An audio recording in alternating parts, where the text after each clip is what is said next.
ה-OECD פרסם היום דוח שבוחן את כלכלת ישראל. ואיך אומרים? המצב בטטה. בגדול, מה שאומרים החברים שלנו ב-OECD, שזה ארגון המדינות החזקות כלכלית, זה קודם כל, למרות שהדוח נכתב בפברואר, הם מציינים מפורשות הערה בנוגע למהפכה המשטרית. הם אומרים ככה, עצמאות מערכת המשפט ואיזונים ובלמים חיוניים כדי ליצור מערכת שאינה מושחתת, שמייצרת אמון במוסדות הממשלתיים והציבוריים, שמספקת סביבה עסקית המושכת השקעות ומסייעת להגדלת הביצועים הכלכליים. זה קודם כל. וקונקרטית, שימו לב כמה הם מציגים את הפער בין מה שממשלת ישראל מתעסקת בו, לבין מה שאנחנו האזרחים והמדינה צריכים. בנושא הנדל"ן, הם מציינים שקיים חשש לשוק הנדל"ן המקומי בגלל המשך העלאות הריבית, ושהממשלה צריכה לתמרץ נדל"ן למגורים על פני נדל"ן לעסקים. היא צריכה להרחיב את הדיור להשכרה לטווח ארוך, היא צריכה לשלב יותר פרויקטים של התחדשות עירונית. האם ממשלת ישראל התעסקה במשהו מזה? נהפוך הוא. היא אפילו לא עזרה לאופוזיציה שהתחננה להחיות מחדש את חוק הדיור הציבורי, כי מאוד מאוד מעניין אותם אזרחים סוג ב' עלק. בנושא השחיתות, ה-OECD מזכיר לנו שהשחיתות בישראל היא גבוהה בצורה חריגה, וישראל היום היא מהמדינות המושחתות ביותר ב-OECD, המושחתות ביותר. וה-OECD גם מציין שכדי להילחם בתופעה הזו, צריך לחזק את בתי המשפט. מה הממשלה עושה בנידון? מחלישה את בתי המשפט.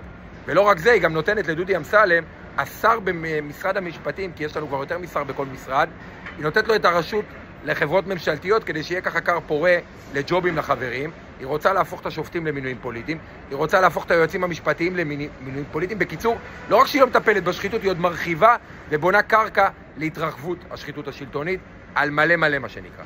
בנושא הדמוגרפיה הישראלית, ה-OECD מזכיר לנו, למקרה שמישהו שכח, שבלי פתרון ארוך טווח לנושא של הערבים ולנושא של החרדים בשוק העבודה, ולהגדלת התרומה היחסית שלהם למשק, ישראל בדרך בום, לאבדון. ה-OECD מזכיר שהדבר הנכון לכלכלת ישראל הוא ביטול הקצבאות, הפסקת הנחות למעונות יום, התניית מימון של חינוך חרדי בלימודי ליבה, ובאופן כללי עידוד ויצירת תמריצים לחרדים ללכת לעבוד. בנוגע לערבים, ה-OECD ממליץ להמשיך את התוכנית הרב-שנתית של ממשלת בנט-לפיד לחיזוק האוכלוסייה הערבית. מה עושה הממשלה בנידון? אז בצד של הערבים, הם באמת המשיכו את התוכנית הרב-שנתית לחיזוק המגזר הערבי. זוכרים את התוכנית הזו שהם קראו לה כסף לאחים המוסלמים? אז הם המשיכו אותה, וזה הכל הייתה הצגה. אבל בצד של החרדים, הם עושים 180 מעלות ממה שצריך.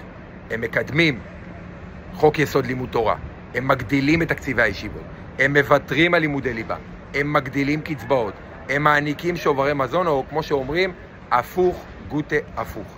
בנוגע לתקציב, ה-OECD מציף את העובדה שישראל מתנהלת פרטאץ', תקציב מדינה לניהול שריפות בלי חשיבה לטווח ארוך.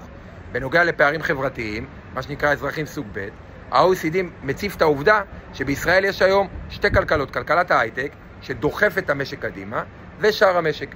והם מציינים שחשוב מאוד, ואני מסכים לגמרי, לצמצם את הפערים האלו על ידי חיזוק הפריפריה, על ידי שיפור מיומנויות בקרב עובדים של לואו-טק, על ידי דיגיטציה, על ידי העלאת גיל הפרישה לנשים ועוד.